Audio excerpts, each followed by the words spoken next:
अरे सुनो ना, आज मैं तुम्हें गीता का 21वां श्लोक सुनाता हूँ। श्लोक 21। अर्जुन उवाच सैन्योः उभयोः मध्ये रथान् स्थापयेच्युत 21। अर्जुन ने मुझे कहा, हे अच्युत, मेरा रथ दोनों सेनाओं के बीच स्थापित करो। ये सिर्फ एक रिक्वेस्ट नहीं थी, बल्कि अर्जुन के अंतर्मन का प्रतीक थी।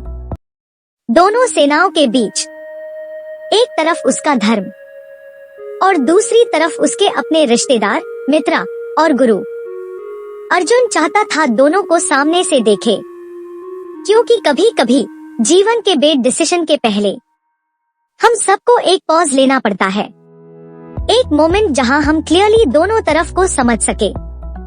पर्सन जब डिसीजन के मोड़ पर होता है तो उसका मन भी एक बैटलफील्ड बन जाता है।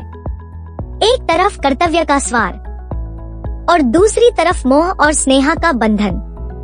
अर्जुन कहते हैं, कृष्ण मुझे दोनों तरफ देखने दो। यही तो हर सीकर का प्रश्न है, मैं किस रास्ते पर जाऊं?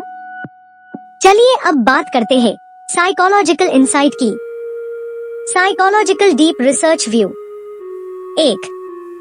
Symbol of in between. Arjun चाहते थे कि उनका रथ दोनों आर्मीज के बीच हो। ये बिटवीनेस एक साइकोलॉजिकल स्टेट का प्रतीक है। एक तरफ ड्यूटी और धर्म, दूसरी तरफ मोह और रिश्तों का बंधन। मॉडर्न साइकोलॉजी में जिसे लिमिनल स्पेस कहते हैं, ऐसी जगह जहां पर्सन पुराने से जुड़ा होता है और नए में एंटर करने से पहले रुकता है। 2. Conscious pause before action.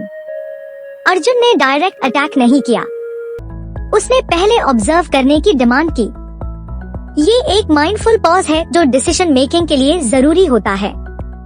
Cognitive psychology कहती है, जब भी पर्सन बिग डिसीजन के सामने होता है, एक पॉज लेकर रियलिटी को समझना इम्पल्सिव गलतियों से बचता है। 3. Archetype of the seeker. Arjun यहाँ एक वॉरियर के रूप में नहीं, बल्कि सीकर के रूप में दिखते हैं। उनका कहना था, कृष्ण मुझे दोनों तरफ क्लियरली देखने दो। ये दर्शाता है कि जब हम उलझन में होते हैं तो हेम गाइड, मेंटोर या अपने अंदर के हायर सेल्फ की मदद चाहिए होती है। Projection of inner conflict. Arjun का रथ दोनों सेनाओं के बीच एक सिंबल है उनके अंदर के इनर बैटलफील्ड का। एक तरफ उनका वॉरियर सेल्फ और दूसरी तरफ उनका इमोशनल सेल्फ। साइकोडायनामिक्स कहती है, जब भी हम अपने क्लोज लोगों के अगेंस्ट डिसीजन लेते हैं तो कॉन्फ्लिक्ट और गिल्ट का प्रेशर अनकॉन्शियस लेवल पर स्ट्रॉन्ग हो जाता है। Real life reflection. लाइफ में भी ऐसा होता है जब में एक टफ चॉइस लेनी होती है, career versus family, truth versus comfort, growth versus attachment. हम अपने आप को दोनों तरफ खड़ा हुआ पाते हैं। तो लेसन ये है मित्रों, डिसीजन लेने से पहले अपने मन का बैटलफील्ड क्लियरली ऑब्जर्व करो, तभी क्लैरिटी आती है। कृष्ण को अच्युत कहना एक रिमाइंडर है। जब मन हिलने लगे तो अपने अंदर के स्टेबल गाइड अच्युत जो कभी छूटे नहीं की तरफ रुख करो। गीता कहती है, जो व्यक्ति अपने संघर्ष को क्लियरली देख लेता है वो उसे जीतने की शक्ति पा लेता है, और जो अपने मन के बैटलफील्ड में अवेयर है वो बाहरी बैटलफील्ड में कभी हार नहीं सकता।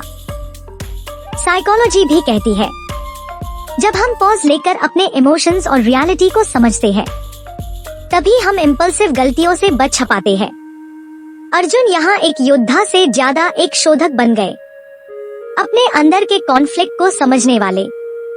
और मुझे अपने गाइड को उन्होंने अच्युत कहा, जो कभी हिलता नहीं, जो सदा स्थिर है।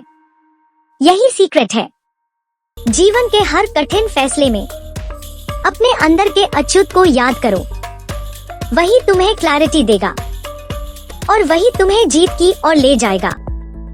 स्मरण रखो, जो व्यक्ति अपने मन के बैटलफील्ड को क्लियरली देख लेता है वो बाहर के बैटलफील्ड में कभी हार नहीं सकता। चलो मिलते हैं अगले श्लोक के साथ। राधे राधे। और हाँ, अगर पसंद आया तो सब्सक्राइब करना ना भूलना।